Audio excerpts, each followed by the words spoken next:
Assalamualaikum warahmatullahi ta'ala wabarakatuh. Bismillahi masya'Allah, la yasukul khair ilallah. Bismillahi masya'Allah, la yasrifu su'a ilallah. Bismillahi masya'Allah, ma kana bikum fi ni'matin faminallah. Bismillahi masya'Allah, la hawla wa la quwata illa billahi al-aliyyil azim. Innal hamdulillahi nahmaduhu wa nasta'inuhu wa nastaghfiruh wa na'udzu billahi min shururi anfusina wa min sayyiati a'malina. ومن يهده الله فلا مضل له ومن يضلل فلا هادي له. أشهد أن لا إله إلا الله وحده لا شريك له وأشهد أن محمدا عبده ورسوله. اللهم صل وسلم على سيدنا محمد الفاتح لما أغلق والخاتم لما سبق ناصر الحق بالحق والهادي إلى صراطك المستقيم وعلى آله حق قدره ومقداره العظيم. سبحانك لا علم لنا إلا ما علمتنا إنك أنت العليم الحكيم. ربنا اشرح لنا صدورنا ويسر لنا امورنا واحلل عقدة من لساننا. نوينا تعلم وتعليم تذكر وتذكير ونفع والانتفاع والإفادة والاستفادة وحث على تمسك بكتاب الله وسنة رسول الله صلى الله عليه وآله وصحبه وسلم ودعاء إلى الهدى ودلالة على الخير وابتغاء مرضات الله وقربه سبحانه وتعالى. أما بعد. Alhamdulillah, segala puji dan syukur kita kehadrat Allah Subhanahu wa taala. Pada malam ini dapat sekali lagi kita berkumpul di dalam rumah Allah Subhanahu wa taala untuk kita menunaikan tanggungjawab kita sebagai seorang hamba, iaitu kita menunaikan solat maghrib bersama-sama. Dan ini merupakan salah satu nikmat tuan-tuan dan puan-puan, nikmat yang besar yang Allah Taala beri kepada kita. Kita kena sering kali sebut syukur dan juga alhamdulillah kepada Allah Subhanahu wa taala. Kalau kita tengok Allah Subhanahu wa taala ni punya sayang dia kepada kita, tuan-tuan. Kerana ramai mereka yang hidup di muka bumi ini, tuan-tuan dan puan-puan, ada di kalangan mereka yang diberi iman, ada yang di kalangan mereka tak diberi. Ada juga di kalangan mereka yang dah pun diberi iman, akan tetapi tidak pernah diberikan kepadanya untuk memperlakukan ketaatan kepada Allah Taala. Hatta naik masjid pun tak pernah, solat pun tak pernah. Ada juga dia dah beriman tetapi dia tak diberikan izin ataupun diberikan bantuan daripada Allah Subhanahu wa taala yang berupa taufik untuk dia melakukan amal soleh. Maka kalau kita tengok, tuan-tuan dan puan-puan, apa yang berada di muka bumi ini, tuan-tuan dan puan, di kalangan makhluk Allah Taala, di kalangan manusia sekeliling kita, kita di antara hamba Allah Subhanahu wa taala yang Allah Taala berikan kepada kita kesukaan untuk kita bersembahyang, untuk kita melakukan ketaatan, dan juga kesukaan untuk kita pergi majlis ilmu. Kerana itu saya boleh perasan, tuan-tuan dan puan-puan, antara wajah-wajah yang istiqamah, tuan-tuan dan puan-puan, Masya Allah Ta'ala, ini merupakan salah satu nikmat yang Allah Ta'ala berikan yang tak semua orang dapat. Jadi kerana itu apabila kita sudah pun berada dalam nikmat Allah Ta'ala, kita kena sentiasa banyak bersyukur kepada Allah Ta'ala. Setiap hari bersyukur. Kerana bersyukur di atas ketaatan yang telah Allah Ta'ala beri adalah benda yang paling suka sekali. Kalau bersyukur di atas nikmat yang zahiriyah, secara zahir kita mungkin boleh senang nampak, tapi yang paling banyak orang tak nampak adalah Allah Ta'ala beri kepada dia untuk melakukan taat, lalu dia tak bersyukur di atas ketaatan tersebut. Ini jarang orang nampak. Kerana itu Rasulullah SAW, tuan-tuan, adalah orang yang paling celik mata dia. Artinya mata hati dia paling celik, dan dia tahu bahawasanya dengan bersyukur kepada Allah Ta'ala itu ditambahkan lagi dengan ketaatan kepada Allah. Sebagaimana diriwayatkan oleh Sayyidatina Aisyah radhiyallahu anha, beliau itu solat malam sampai pecah kakinya, merekah kaki dia. Seorang Nabi, seorang yang dikatakan memang confirm ahli syurga, dan diciptakan thaqalain, langit dan juga bumi ini, alam semesta ini, kerananya syurga itu ada kerananya, segala-gala nikmat itu ada kerananya, ada nabi-nabi itu ada kerananya, ada rasul-rasul dan malaikat yang hebat seperti malaikat Jibril itu ada kerananya. Tuan-tuan dan puan-puan, dia solat sampai pecah kaki dia. Maka Sayyidatina Aisyah tanya, ya Rasulullah, bukankah Allah Subhanahu wa taala telah janjikan kepada engkau untuk mengampuni dosa yang terdahulu dan juga dosa yang akan datang nanti. Dah confirm tak ada dosa ke ya Rasulullah? Dah confirm masuk syurga. Dah confirm dah. Tetapi kata Rasulullah SAW dengan jawapan yang simple, seorang hamba yang mengenali hakikat apa motifnya dicipta, lalu dia mengatakan apa? Afala akuna 'abdan syakura. Wahai Aisyah, tak boleh ke kalau aku nak jadi hamba yang bersyukur kepada Allah Ta'ala? Dan kata para ulama, syukur di dalam memperlihat ketaatan yang Allah Ta'ala berikan kepada kita, itulah syukur yang paling tinggi. Kerana Rasulullah SAW bersyukur, dia menjadi seorang hamba, maka dia melakukan ketaatan yang banyak. Jadi kerana itu terharapan kita akan sentiasa bersyukur kepada Allah Subhanahu Wa Ta'ala. Mudah-mudahan Allah Subhanahu Wa Ta'ala itu pandang kesyukuran kita kepada dia, nikmat yang telah diberikan di antara nikmat menuntut ilmu Allah Subhanahu Wa Ta'ala, maka Allah istiqomahkan sampai akhir hayat kita. Amin ya rabbal alamin. Mudah-mudahan Allah Ta'ala panjangkan umur tuan-tuan dan puan-puan. Moga-moga kita dapat khatam kitab ni dan insya-Allah berterusan kuliah agama di sini insya-Allah Ta'ala. Amin ya rabbal alamin. Jadi insya-Allah Ta'ala kita masih lagi di dalam hadis yang ke-23 daripada hadis yang ke-40 Arba'in An-Nawawiyah, kitab hadis 40 Al-Imam An-Nawawi rahimahullah. Hadis yang ke-23 sebelum ini telah pun kita baca separuh daripadanya yang diriwayatkan oleh Abi Malik Al-Haris bin Asim Al-Ash'ari radhiyallahu ta'ala anhu. Telah berkata Rasulullah SAW telah bersabda, At-tuhur syatrul iman, kebersihan itu merupakan separuh daripada keimanan ataupun syarat kepada keimanan. Walhamdulillahi tamla al-mizan, dan segala puji bagi Allah Subhanahu Wa Ta'ala, artinya zikrullah, alhamdulillah itu memenuhkan akan timbangan. Wa subhanallahi walhamdulillahi tamla'an, dan subhanallah walhamdulillah itu memenuhi apa yang ada di langit dan juga apa yang ada di bumi. Wa salatun nur, dan salat itu adalah cahaya. Wa sadaqatu burhan, dan juga sadaqah itu adalah bukti yang jelas. Wa sabru dhiya, dan juga sabar itu merupakan cahaya. Wal Quran hujjatul laka aw alaika, dan Quran itu adalah hujjah untuk kamu ataupun ke atas kamu. Itu dikatakan Rasulullah sallallahu alaihi wasallam. Maka hari ini insya-Allah taala kita akan sambung pada hadis Rasulullah sallallahu alaihi wasallam sedikit, yaitu berkenaan tentang Allahumma salli Muhammad, tentang bersedekah, yang mana Rasulullah SAW mengatakan wasadaqatu burhan, dan bermula itu sedekah, kata Rasulullah SAW, itu merupakan burhan, kata Rasulullah SAW, yang mana Rasulullah SAW dalam hadis ini dia telah pun memberikan salah satu faedah bersedekah, yang makna kata Rasulullah SAW mengatakan sedekah itu merupakan salah satu burhan, iaitu dalil ataupun hujah menyatakan akan kesempurnaan keimanan seseorang hamba. Kerana orang tak bersedekah kecuali kerana dia mempunyai iman yang sempurna, beriman dia pada hari akhirat, dan dia beriman dengan ganjaran Allah Subhanahu Wa Ta'ala apabila dia telah memberikan. Dan yang dimaksudkan oleh Rasulullah SAW itu adalah bersedekah. Bersedekah di sini secara umum. Nabi SAW tak sebut secara atau zakat ataupun bersedekah tatawu, kerana sedekah ini termasuk kepada dua perkara. Yang pertama adalah zakat, dan zakat ini mafhum dan maklum, kita semua kita tahu itu adalah satu kewajipan yang tak boleh dielak setiap mukallaf yang mampu. Dan yang kedua adalah sedekah tatawu, iaitu sedekah yang mana dipanggil sedekah sunnah. Sedekah sunnah. Itu dikatakan. Dan apakah yang dimasukkan sedekah? Yaitu ma yakhrujuhu al-insan min malihi ala wajhil qurbah wajibah kana tatawuan. Sedekah itu adalah sesuatu yang insan, setiap manusia yang keluarkan daripada hartanya hanya saja untuk li'ajli qurbah ataupun ala wajhi qurbah, untuk mendekatkan diri dia kepada Allah Subhanahu Wa Ta'ala, sama ada dia adalah satu yang wajib iaitu zakat, ataupun tatawuan, ataupun dia adalah salah satu daripada sunnah. Kata Rasulullah SAW, sedekah itu merupakan satu bukti ataupun dalil menunjukkan kesempurnaan imannya seorang tersebut.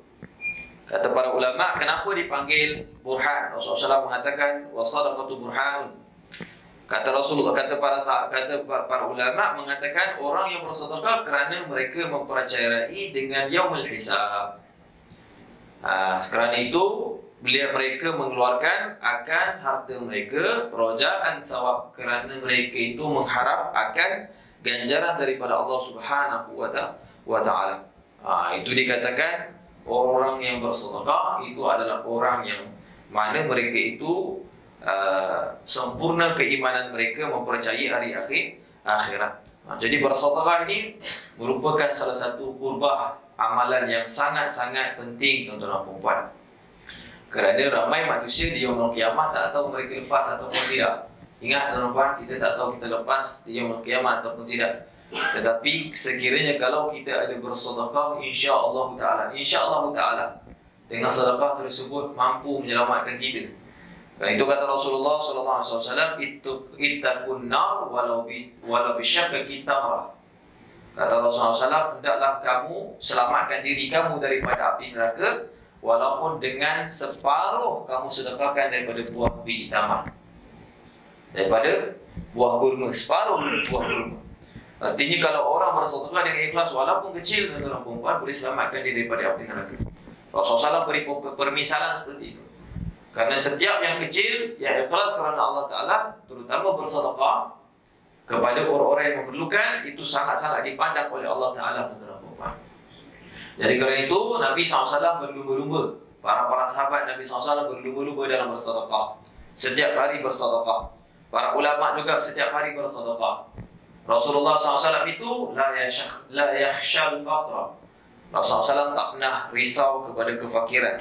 Seorang lelaki datang kepada Rasulullah SAW minta hadiah daripada Rasulullah SAW.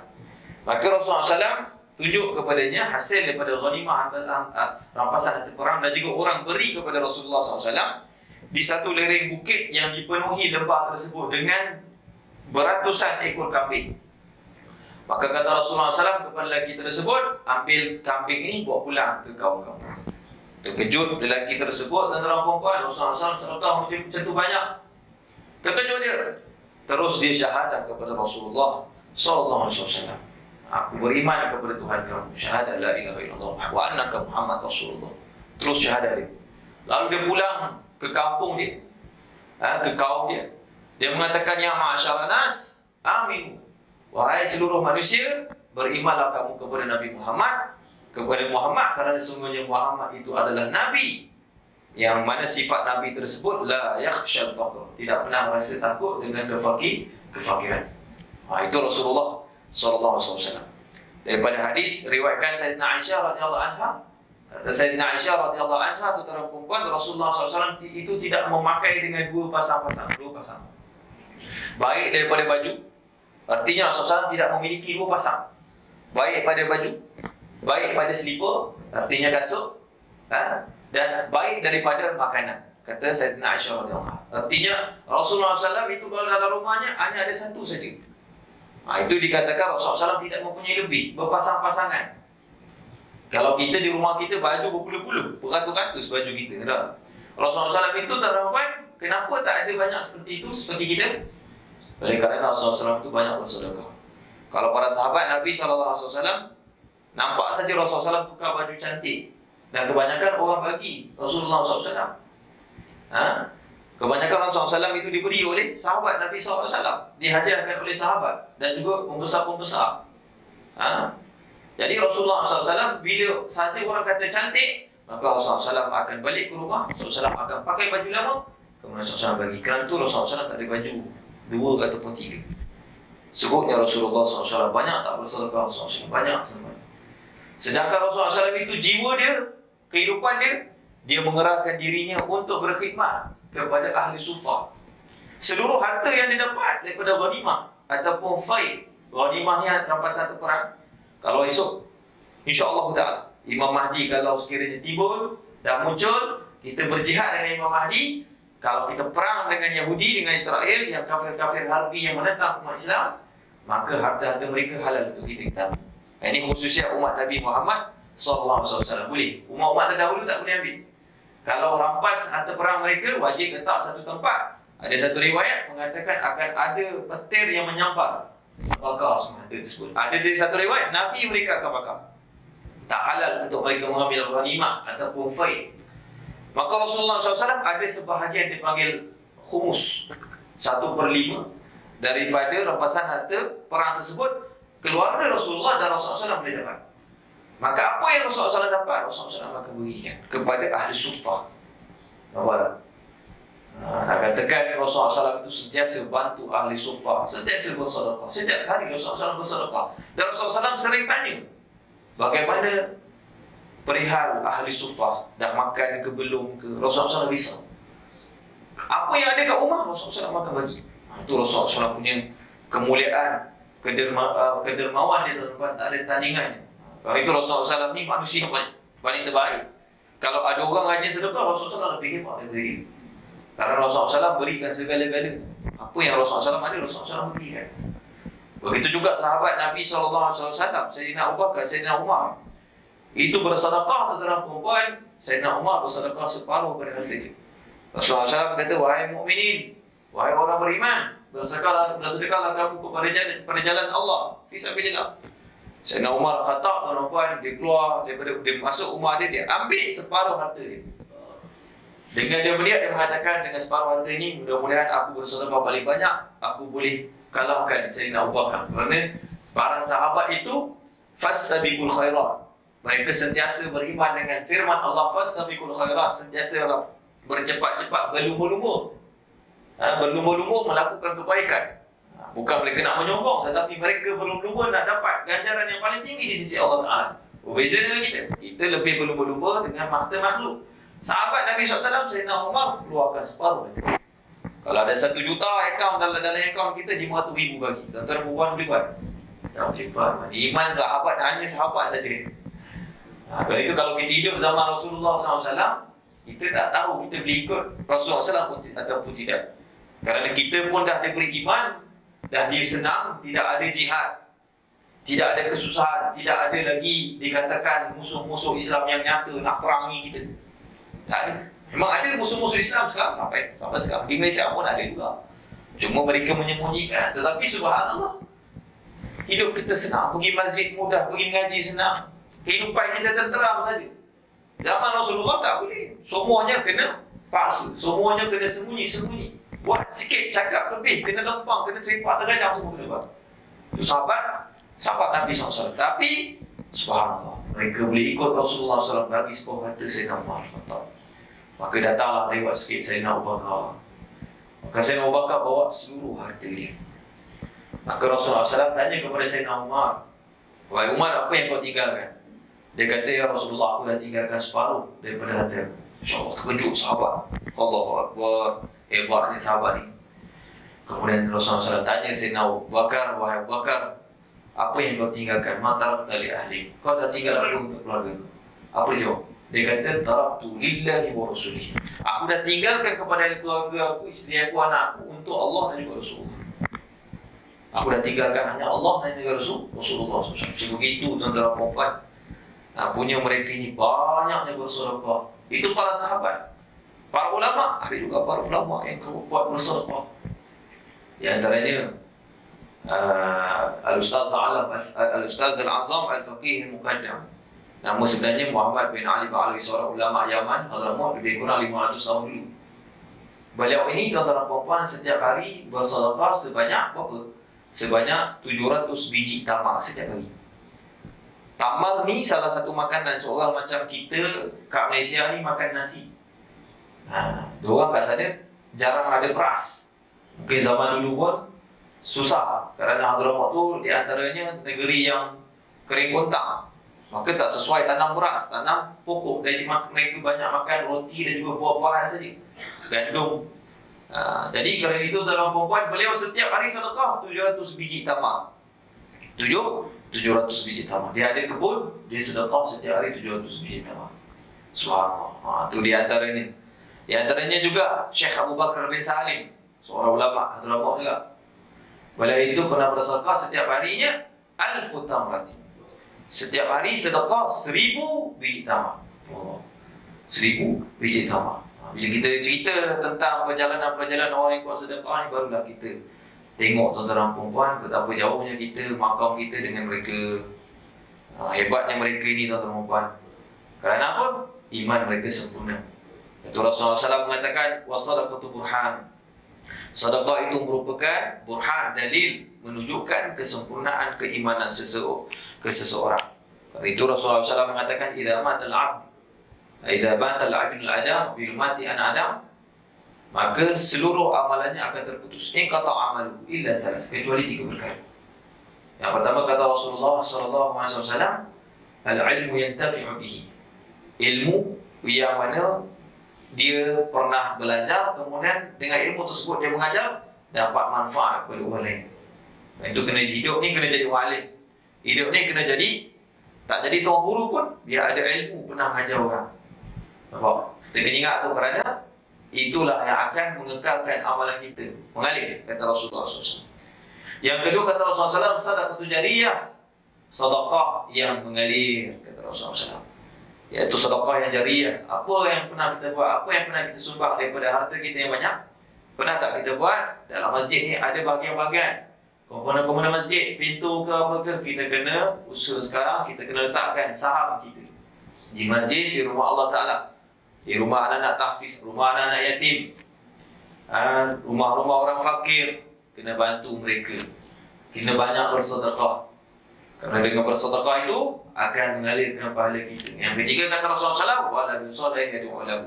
Anak yang soleh yang sentiasa mendoakan kedua ibu bapanya. Jadi ibu bapa dia dapat pahala-pahala anaknya ketika mendoakan kepadanya. Jadi kerana itu Rasulullah SAW sebutkan pentingnya bersedekah ini, tuan-tuan dan puan-puan. Dan bersedekah, kena ingat, setiap kali kita bersedekah, pahala kita punya harta tidak akan kurang. Ini jaminan siapa? Jaminan Rasulullah SAW.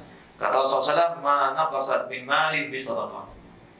Kata Rasulullah SAW, tidak akan berkurang dengan harta yang bersedekah. Setiap kali kita bersedekah, selagi itulah Allah Subhanahu Wa Taala akan tambah rezeki kepadanya. Tak percaya, cuba buat. Setiap hari kita sedekah, walaupun sedikit, setiap hari. Amalkan, insya-Allah Taala tuan-tuan, itu kunci kejayaan bisnes kita. Itu kunci kejayaan, kesenangan hidup kita. Rezeki kita, anak-anak kita susah kahwin, banyak sedekah. Kenapalah anak aku ni belum temu lagi jodoh? Banyak sedekah. InsyaAllah Ta'ala dengan sedekah kita, Allah Ta'ala temukan dengan hamba yang soleh untuk anak kita. Anak kita susah dapat kerja, kita mungkin Alhamdulillah. Anak kita susah. Oleh kerana terkadang mungkin amalan kita kurang. Kerana anak ni, walaupun sebenarnya dia dah akil baligh, walaupun dia sudah besar, akan tetapi dia juga mempunyai hubungan dengan kita. Sekiranya kalau kita baik, insya-Allah Ta'ala anak kita akan baik. Maka anak tersebut akan terpias keberkahan daripada sedekah-sedekah kita. Kerana itu apabila keluar duit kita sedekah, ya Allah, aku keluar duit sedekah, ya Allah, sucikan harta aku, sucikan anak-anak aku daripada segala maksiat. Sucikan diri aku, sucikan hati aku. Kerana itu kalau orang sedekah, kita tengok lepas sedekah, hati dia rasa lapang tak? Rasa lapang. Kerana apa? Harta yang ada dalam poket dia, hati dia, botol tersebut keluar sekali. Akan keluar sekali. Kita tak pernah nampak. Tapi itu kata para ulama. Setiap kali kita sedekah, maka ketika itu hati kita akan jadi bersih, akan jadi suka.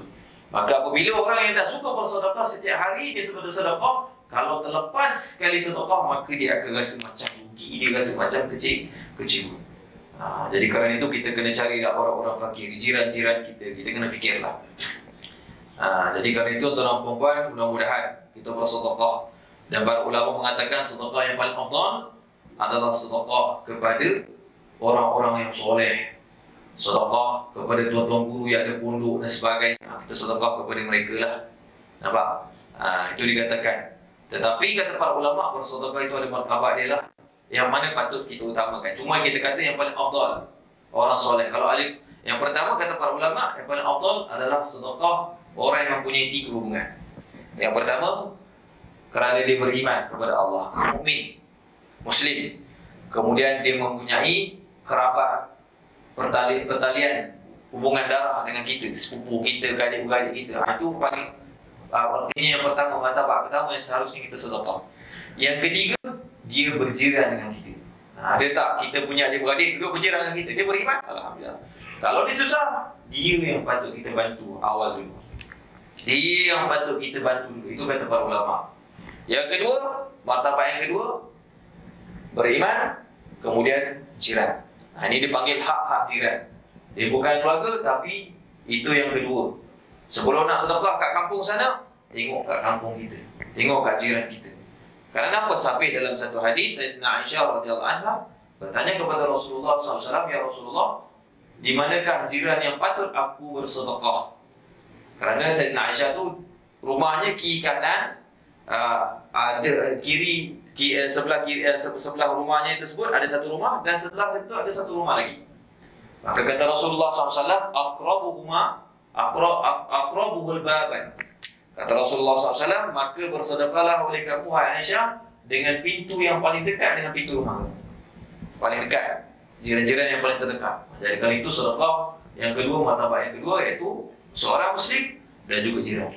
Kemudian sedekah yang ketiga, dia bukan Muslim tetapi dia jiran. Boleh juga bersedekah, boleh bersedekah kepada mereka dengan syarat, dengan baik-baik.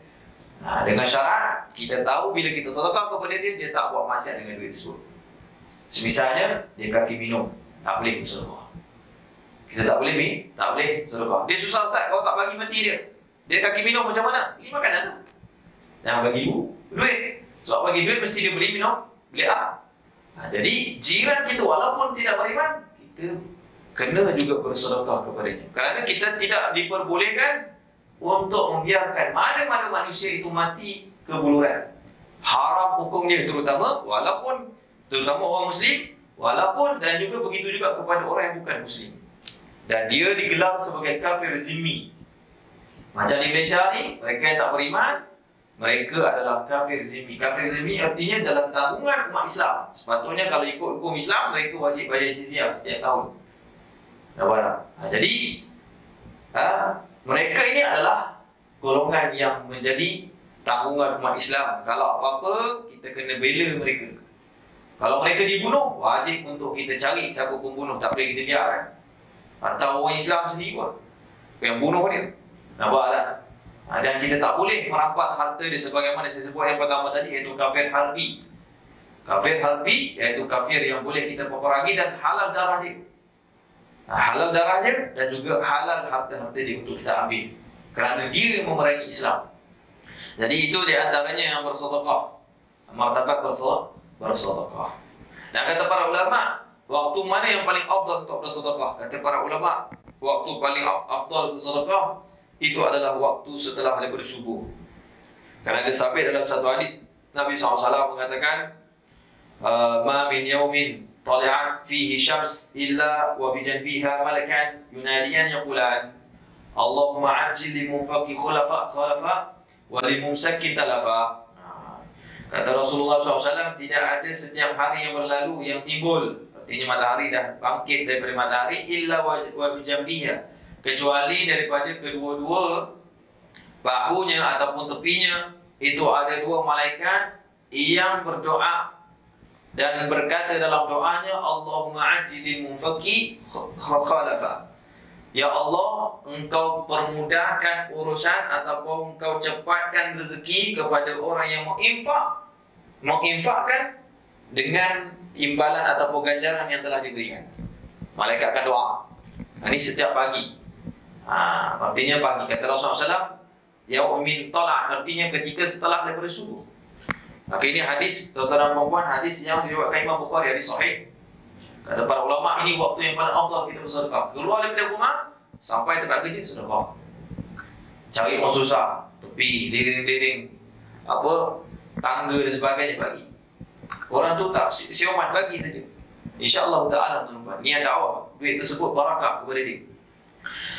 Dan juga malaikat berdoa, walimumsakin talafa, dan mereka akan berdoa, ya Allah, engkau mempercepatkanlah kepada orang yang mumsakin, artinya orang yang tak bersedekah, talafa, akan kehancuran nanti. Jadi malaikat, setiap hari malaikat akan berdoa dengan dua doa ini. Setiap manusia. Kalau kita bersedekah ketika waktu pagi, dia akan minta kepada Allah cepat-cepat ganti. Kalau orang tersebut tak bersedekah kerana dia mampu, Tapi kerana ada bakhil dan ada haji bakhil dalam diri dia, maka orang tersebut, tuan-tuan dan puan, didoakan pula kemusnahan harta dia. Kerana itu, tuan-tuan dan puan, sedekahlah. Kerana dengan sedekah ini boleh mampu untuk menyelamatkan kita di yaumul qiyamah dan juga harta-harta kita, tuan-tuan dan puan. Kerana itu disebutkan, innal iblis wa junuduhu lam yafrahu bi syai'in kafarahi bi salasatin. Sesungguhnya iblis tu dia tidak pernah gembira dengan sesuatu seperti kegembiraan kepada 3 benda. Iblis yang paling gembira dengan 3 benda ni. Kena ingat, tuan-tuan. Yang pertama, mukmin qatalal mu'minan. Qatalal mu'minan. Seorang yang beriman membunuh orang beriman. Ini paling disuka. Bermusuh membunuh baru-baru ni. Allah. Saya tengok berita tersebut menangis, tuan-tuan. Seorang anak penggal kepala ibu dia. Inilah akibat dadah. Bukan katakan bahayanya. Selamatkanlah anak-anak kita. Kalau anak kita rasa macam tak boleh kita handle, hantar saja ke pondok, hantar saja ke tahfiz, hantar saja tempat pemulihan dan sebagainya. Berbahaya, tuan-tuan, kerana anak ni amanah. Maka berdoalah kepada Allah Ta'ala. Kalau pergi umrah tu, tahu pula banyak-banyak. Nampak tak? Tahu pula banyak-banyak, minta doa kepada Allah. Ya Allah, bukakan hati anak aku ni nakal ke apa sebagainya. Doa sungguh-sungguh supaya anak kita ni jauhkan daripada benda-benda jin. Nampak? Benda yang paling disukai oleh iblis, paling disukai adalah orang yang beriman membunuh orang beriman. Nampak tak? Hari ini, tuan-tuan, darah orang beriman ni yang macam menumpahkan darah binatang. Di Syria, di Iraq itu bunuh selamba saja. Tak ada rasa apa-apa. Ini merupakan salah satu daripada kesukaan iblis. Kerana iblis ni memang dia nak benda ni. Kerana itu, tuan-tuan perempuan, itu yang pertama. Yang kedua, iblis paling suka warujulun yamutu kafiran, seorang lelaki yang meninggal dalam keadaan kafir. Ini paling dia suka. Ini matlamat dia yang paling besar. Nampak tak? Bunuh ke, zina ke apa tu bagi dia biasa-biasa saja. Tapi yang paling besar adalah mereka akan meragut iman-iman seluruh manusia. Kalau boleh nabi-nabi pun dia nak. Tapi dia tak mampu lah. Semua dia nak masukkan dalam api neraka, masukkan dia dalam api neraka sama-sama dengan dia. Dia tak nak bagi berjaya. Punya hasad dia kepada anak Adam. Di antaranya, seorang lelaki yang mati dalam keadaan kafir itu paling iblis suka. Yang ketiga, yang paling disuka, wa insanun fi qalbihi khawful faqri. Seorang manusia, seorang lelaki, seorang perempuan, seorang yang Islam yang mana di dalam hatinya takut kepada kefakiran. Bila dia takut kefakiran, dia tak bersedekah lah. Dia tak keluarkan harta dia lah. Inilah 3 golongan yang paling disukai oleh iblis. Paling disuka perbuatan dia, tuan-tuan. Jadi kerana itu, tuan-tuan, mudah-mudahanlah Allah Subhanahu Wa Taala jauhkan kita. Kerana itu kata setengah para ulama, setiap kali kita nak bersedekah ni, tuan-tuan perempuan, maka akan datang 70 syaitan, 70 syaitan akan cuba menggagalkan kita. 70 syaitan. Kalau satu syaitan tu dah tahu dia ni nak sedekah, dia panggil kawan-kawan dia, macam-macam dia akan buat gaya kat situ. Dan dia hasut pula orang lain ke, isteri dia ke, anak ke. Sebagaimana satu kisah, seorang lelaki tu ahli masjid dah. Jadi dia dengar satu ulama ni ceramah, dia kata setiap kali seorang nak bersedekah, maka akan datang 70 syaitan kepada dia untuk halang dia sampai dia tak bersedekah. Maka ketika itu orang perempuan, dia pun lepas habis kelas, dia cakap dengan Tok Syekh tersebut. Dia kata, sesungguhnya aku akan perangi syaitan. Aku akan perangi 70 syaitan tersebut kerana aku akan bersedekah. Aku akan ambil harta, aku akan bagi semua. Aku akan sedekah semua.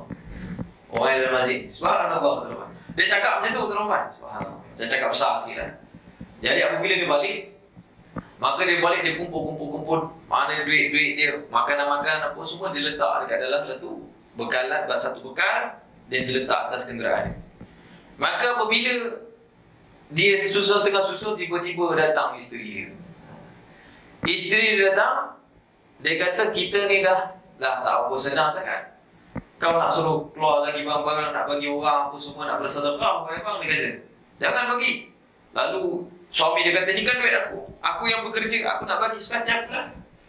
Maka isterinya pun marah, tuan-tuan perempuan. Akhirnya dia pressure, pening kepala lelaki dia, pingsan. Pengsan. Rupanya bila terbangun, tengok-tengok harta tersebut, isterinya dah limpahkan makan makanan semua. Pening kepala dia, rupanya isteri dia ni betul-betul cinta dunia. Nampak tak? Jadi ada ke isteri macam ni? Ma'azubillah. Jadi subhanallah, lelaki tersebut pun pulang ke masjid. Ulama tersebut mengatakan, dia kata apa yang terjadi? Mana harta yang kau nak berikan kepada kami? Artinya nak sedekah lah.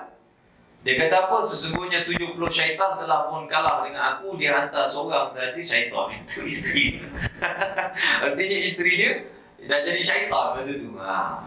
Nampak tak? Kerana syaitan tu menghalang untuk bersedekah. Itu kata lelaki tersebut. Jadi kerana itu kata guru saya, bila kita nak bersedekah ni, jangan takut.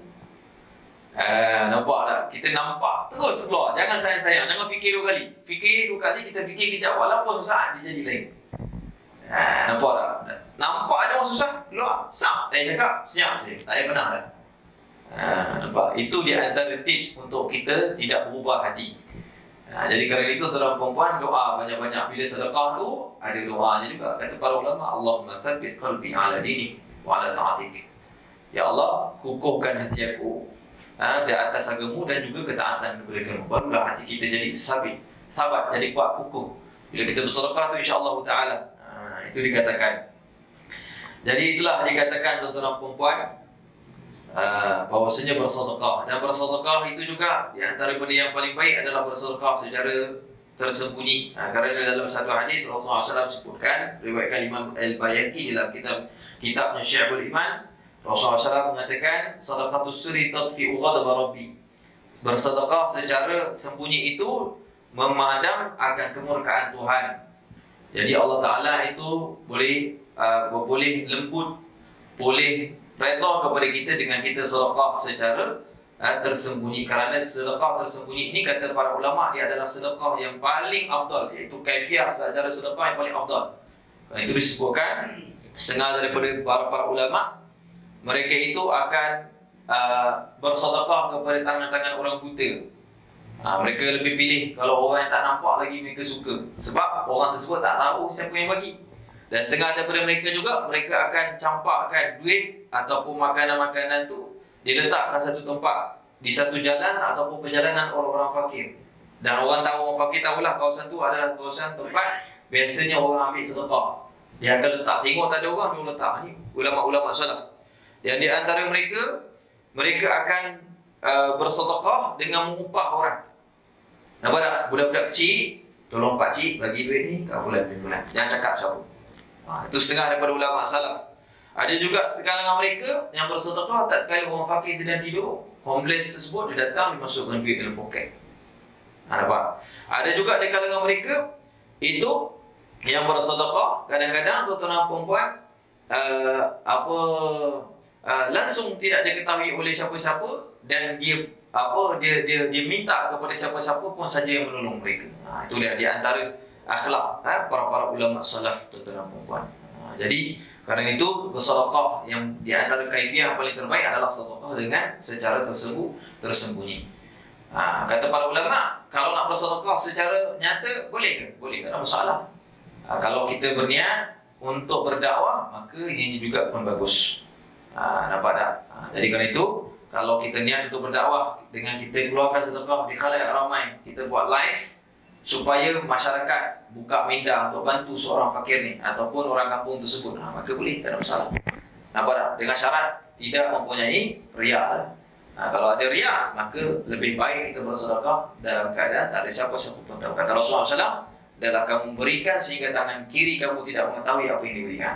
Artinya sampai tangan kiri pun, setengah para ulama mereka memahami hadis tersebut, bila sedekah tangan kiri mereka akan ke belakang. Jadi mereka kalau beri apa-apa, ada nampak orang tua kita pun dulu kan, kalau jalan tangan kiri di belakang, nak tuang air ke apa ke, memang kalau di Hadramaut pun macam tu.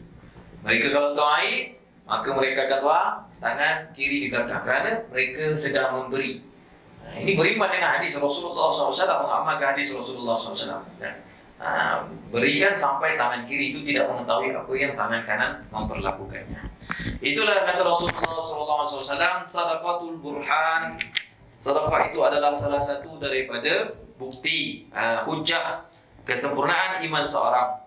Wasabru diya, dan kata Rasulullah SAW, bersabar itu adalah cahaya. Apa itu sabar? Kata para ulama, sabar itu sabat alal kitab wa sunnah. Ini banyak takrif definisi sabar. Kata para ulama, sabar itu adalah seorang yang sabat kukuh berdiri di atas kitab wa sunnah, Al-Quran dan juga sunnah. Itu dikatakan sabar. Artinya apa yang diajar oleh Al-Quran, Al-Quran itu suruh kita bersabar. Wasabiru warabitu fasbir sabran jamila, itu semua Al-Quran. Dan juga hadis Rasulullah SAW banyak tentang sabar. Artinya mereka memperamalkan dengan Al-Quran dan juga sunnah. Itu maknanya arti sabar. Ada juga mengatakan sabar itu huwal wukuf ma'al bala' bi husnil adabi. Mereka adalah golongan yang mana mereka bersabar di atas ujian bi husnil adab, dengan penuh adab. Itu dikatakan makna sabar. Ada juga mereka mengatakan sabar ada menufur minal maqdur, yaitu bersabar ataupun tidak lari daripada sesuatu yang telah ditetapkan oleh Allah. Itu namanya bersabar. Apa yang Allah tetapkan dalam kehidupan kita, kesusahan, kefakiran, semua benda tersebut kita tak lari dan kita tempuh, itu dipanggil sabar. Dan ada juga mengatakan sabar itu huwa habsun nafsi 'ala al-ibadat wa musyaqqaha wa 'ala al-masa'ib wa hararatiha wa 'anil manhiyat wa syahwat wa ladatiha. Mengatakan bahawasanya sabar itu adalah bersabar nafsu kita ke atas melakukan ketaatan. Karena itu kata Allah Subhanahu wa taala, wasbir nafsaka ma'al ladzina yad'una rabbahum bil ghadati wal 'ashyi yuridu wajha. Dan bersabarlah diri kamu ke atas wasbir nafsaka kepada orang-orang yang mereka menyeru pada jalan Tuhan mereka. Orang-orang alim, tuan-tuan guru, para ulama mengajar kita, berdakwah kepada kita, duduk dalam majlis ilmu, ketaatan kepada Allah. Pada ketika waktu pagi dan juga ketika waktu petang. Nampak?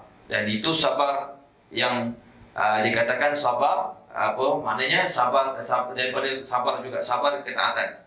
Dan yang kedua, sabar ke atas musibah dan juga daripada keperitan musibah tersebut. Itu dikatakan sabar. Dan dikatakan Rasulullah SAW, maksud sabar juga adalah sabar daripada melakukan segala daripada kemaksiatan kepada Allah Subhanahu wa taala. Nampak tak? Karena itu ada dalam Allahumma salli Muhammad, dalam satu riwayat disebutkan bahawasanya barang siapa yang bersabar ke atas musibah, maka akan diberikan kepadanya itu 300 darjat. Diberikan 300 darjat kepadanya. Orang yang bersabar ke atas musibah diberikan 300 darjat. Yang kedua, wa man sabara 'ala ta'ah yuqtab lahu 600 darajat. Dan barang siapa yang bersabar di atas ketaatan, artinya sabar menuntut ilmu. Menuntut ilmu ni kena sabar, tuan-tuan. Kata Imam Syafi'i, barang siapa yang tidak bersabar untuk menuntut ilmu, maka merasakanlah dia itu kejahilan dalam kehidupan ini. Nampak? Jahil lah kita kalau kita tak sabar menuntut ilmu. Jadi kerana itu kena sabar. Di antaranya dalam hadis Rasulullah SAW mengatakan, diriwayatkan bahawasanya orang yang bersabar dalam ketaatan dituliskan baginya 600 darjat. Tinggi tak 600 darjat? Dahsyat. Wa man sabar 'alal maksiyah, dan orang yang bersabar ke atas maksiat, maka dituliskan baginya itu 900 darjat. Jadi bersabar di atas maksiat ni lebih susah. Pada akhir zaman ni paling susah nak menahan nafsu kita. Nampak tak? Rasulullah SAW dah sebut dah, tuan-tuan dan puan-puan, bahawasanya aku paling takut kepada atas umat aku itu berlaku seperti umat-umat yang terdahulu. Di antaranya adalah cinta dunia. Ini berlakulah akhir zaman ni, orang sanggup scam, dah kaya raya dah, sanggup tipu, rasuah sana, rasuah sini, dah kaya dah. Tetapi mempunyai cinta dunia. Kerana itu mereka buat seperti sedemikian. Maka bersabar melakukan maksiat itu adalah darjat yang paling tinggi sekali. Nampak tak? Itu Sayyidina Umar Al-Khattab, pernah satu ketika seorang lelaki datang kepada dia, mengadulah, Amirul Mukminin wahai Mukminin, dia kata, yang manakah orang yang paling afdal? Orang yang di dalam hatinya nak melakukan maksiat, kemudian tak jadi nak lakukan maksiat tersebut kerana ada rasa takut dengan azab Allah, ataupun orang yang dalam hatinya langsung tak ada rasa nak buat maksiat, bersih belaka, hatinya tak pernah terdetik nak buat maksiat, nak pandang perempuan ke nak buat sekian-sekian, tak ada langsung, hatinya bersih je. Maka Sayyidina Umar Khattab mengatakan, orang yang paling afdal adalah orang yang nak melakukan maksiat dan takut. Tak jadi nak buat kerana takut kerana Allah Subhanahu wa Ta'ala. Laki tersebut tanya kepada Amirul Mukminin Sayyidina Umar. Dia kata, ya Amirul Mukminin, kenapa demikian? Sekata Sayyidina Umar mengatakan kerana orang yang pertama tadi, orang yang nak melakukan maksiat tersebut, orang yang diuji oleh Allah. Adapun orang yang kedua tidak diuji. Jadi kerana itu tuan-tuan perempuan nak buat maksiat ni, artinya kalau kita sabar tak melakukan maksiat, itu adalah sabar yang paling afdal. Kerana itu Allah Subhanahu Wa Taala berikan ganjaran 900 darjat kepada orang yang bersabar tidak melakukan maksiat, tuan-tuan perempuan. Jadi kerana itu tuan-tuan perempuan, bersabar melakukan maksiat itu adalah salah satu sabar yang paling afdal di akhir zaman. Dan dikatakan juga maksud daripada sabar yang Rasulullah SAW di situ adalah bersabar daripada musibah. Hari ini kita tengok ramai orang ditimpa dengan musibah. Musibah ni walaupun sekecil-kecil perkara. Ada orang dibuang kerja, sabarlah. Ada orang dimarah, ada orang masalah keluarga, ada orang pelbagai-pelbagai musibah yang berlaku. Rasulullah SAW itu kalau datang musibah, Rasulullah SAW terus mengatakan inna lillahi wa inna ilaihi raji'un, untuk rujuk balik kepada Allah. Rujuk balik. Jadi kerana itu kalau kita ditimpa satu ujian, kita kena sebut banyak inna lillahi wa inna ilaihi raji'un. Kenapa? Allah Subhanahu wa Ta'ala mengatakan apa dalam Al-Quran? Wa idza asabathum musibatun qalu inna lillahi wa inna ilaihi raji'un ulaika alaihim salawatu min rabbihim wa rahmah wa ulaika humul muhtadun. Kata Allah Subhanahu wa Ta'ala, mereka yang mana apabila ditimpakan dengan satu musibah, lalu mereka mengatakan inna lillah, sesungguhnya kami ini adalah miliknya Allah Subhanahu wa Ta'ala dan sesungguhnya kami akan kembali kepada Allah Ta'ala. Ulaika alaihim salawatu min rabbihim, mereka adalah golongan-golongan yang akan diberikan selawat-selawat ke atas mereka. Allah akan berselawat dengan selawat yang banyak ke atas mereka. Artinya Allah akan beri rahmat, kasih sayang, Allah beri keredaan Allah Subhanahu wa Ta'ala kepadanya dan ganjaran yang sangat besar kepadanya. Ulaika alaihim salawatu min rabbihim wa ulaika humul muhtadun, dan mereka sentiasa mendapat hidayah daripada Allah, petunjuk daripada Allah Subhanahu wa Ta'ala. Rasulullah bila diuji walaupun benda kecil. Pernah satu ketika sahabat duduk dengan Rasulullah SAW di waktu malam, maka ketika itu Rasulullah SAW punya siraj terpadam. Siraj ini artinya lampu, macam lilin, api yang dihidupkan, kemudian terpadam. Maka Rasulullah SAW pun mengatakan inna lillahi wa inna ilaihi raji'un.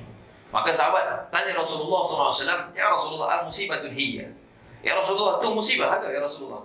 Kata Rasulullah SAW, na'am, kullu syai' yu'addil mu'min fa huwa musibah. Setiap segala sesuatu yang menyakiti kepada seorang mukmin itu adalah salah satu musibah. Rasulullah SAW mengatakan inna lillahi wa inna ilaihi raji'un. Jadi kalau kita ada musibah, cepat-cepat kata inna lillahi wa inna ilaihi raji'un, untuk kita rujuk balik kepada Allah. Apa yang kita ada dalam dunia ini? Kita tak ada apa-apa semua. Jadi kerana itu kalau datang musibah, sebenarnya Allah tidak menzalimi kepada kita. Kena ingat, Allah tak pernah menzalimi kerana ia adalah milik kita. Apa makna zalim? Apa makna zalim? Zalim itu adalah mengambil hak sesuatu hak ataupun meletakkan sesuatu ayuda'i syai'in ma laysa fi mawdi'i, iaitu meletakkan sesuatu yang bukan pada tempat dia, ataupun mengambil hak seseorang yang bukan pada hak dia. Manakala kalau kita ditimpa musibah, kereta kita hilang, anak kita, wa'iyadzubillah bin zalim, Allah Ta'ala ambil, rumah kita terbakar, patutkah kita marah? Sebab itu bukan milik kita. Dan Allah bila ambil, sebenarnya itu adalah milik dia. Jadi kerana itu Allah tidak digelar sebagai zalim, kerana kalau dia nak ambil, sebenarnya itu bukan zalim. Dan berlaku pun oleh kerana terkadang daripada tangan-tangan kita. Kerana apa berlaku banjir? Kerana ada penerbangan pokok-pokok balak berlaku. Kata Allah Subhanahu wa Ta'ala, apa tu, zahara al-fasad, berlakulah kerosakan fil barri wal bahr bima kasabat bi'aidin nas. Berlaku kerosakan di muka bumi dan juga di lautan oleh kerana tangan-tangan manusia sendiri. Laku musibah tu pun kerana kita. Nampak tak? Jadi kerana itu terhadap perempuan, kita tak boleh marah pada Tuhan. Bila kita dipuji, sebenarnya kita yang buat. Allah Subhanahu wa Ta'ala mengatakan innallaha la yughayyiru, sesungguhnya Allah Ta'ala itu tidak menukar sebuah kaum sehinggalah mereka menukar dengan tangan mereka sendiri. Allah tak pernah ubah. Allah berikan alam ni cantik. Allah Ta'ala berikan alam ini tuan-tuan perempuan tahun 60-an, 70-an tak banjir. Tapi sekarang jadi banjir besar dan sebagainya. Maka kita marahlah. Siapa orang ni, orang ni. Tapi kita sendiri tak jaga. Sampah kita buang saja. Apa hukum membuang sampah? Kata para ulama haram membuang sampah. Walaupun sekecil sampah. Itu dosa kecil tu ramai. Dan kalau kita telah di antara kita yang sering membuang sampah sehingga tersekat longkang-longkang air tak boleh pergi, penyebab banjir besar, akhirnya ada orang yang mati kerana banjir tersebut, kita tempas hak tersebut. Boleh jadi dosa besar pula kerana buang sampah. Nampak tak? Jadi kerana itu tuan-tuan, kerosakan musibah itu berlaku oleh kerana diri kita. Dan apabila kita musibah, kita kena ingat bahawasanya itu adalah ujian daripada Allah Ta'ala. Allah nak uji kita. Allah Ta'ala tidak menghantar musibah untuk menghancurkan kita. Kena ingat, Allah Ta'ala hantar musibah kepada orang beriman adalah untuk mengislahkan diri mereka, untuk memperbaiki mereka, untuk memberikan ganjaran kepada mereka. Kerana itu sampai dalam satu hadis yang diriwayatkan oleh Rasulullah SAW dari Riyadhus Shalihin, Rasulullah SAW mengatakan bahasanya may yuridillahi bihi khairan yusibu minhu.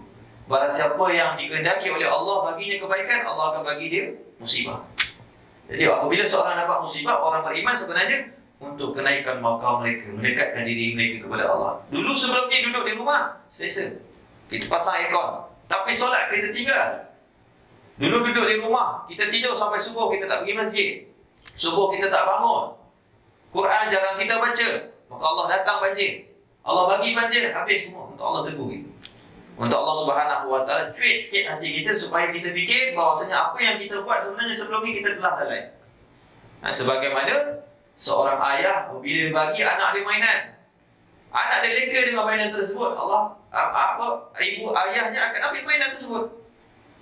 Ayahnya tak pukul, tapi ayahnya ambil mainan tersebut. Begitulah Allah ambil apa yang ada kita. Jadi kerana itu perempuan, apabila kita diuji, kita kena bersabar. Bersabarlah kerana ujian tersebut adalah datang untuk menghapuskan dosa-dosa kita. Seorang bertanya kepada Imam Junaid, macam mana kita nak tahu salah satu ujian tersebut adalah musibah ataupun sebaliknya? Artinya adalah salah satu daripada rahmat Allah Ta'ala. Sama ada rahmat ataupun musibah. Kata para ulama, apabila kamu ditimpa musibah, artinya kata Imam Junaid, sekiranya kalau kamu ditimpa musibah, kemudian kamu redha dengan musibah tersebut, itulah tanda rahmat Allah Ta'ala. Sayangnya Allah Subhanahu Wa Ta'ala kepada kamu. Tetapi sekiranya kalau kamu diberi musibah, kemudian kamu tidak boleh bersabar di atas musibah tersebut, itu adalah bala ataupun bencana untuk kamu. Jadi kerana itu tuan-tuan, kita kena bersabarlah apa Allah Ta'ala berikan kepada kita. Kalau Allah jadikan kita, ditimpakan kita dengan benda-benda musibah, kita kena bersabar. Banyak-banyak bersabar. Dan apabila kita diberi musibah, ada amal-amalannya. Banyak. Kata para ulama, bila kita musibah, berbanyakkan baca Ya Latif.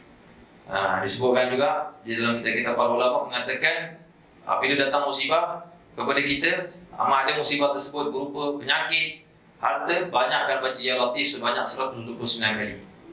Baca banyak-banyak 129 kali. Kalau baca panjang sikit, Ya Latifah bi khalqi, Ya Alim bi khalqi, Ya Khabir bi khalqi, utubina Ya Latif, Ya Alim, Ya Khabir.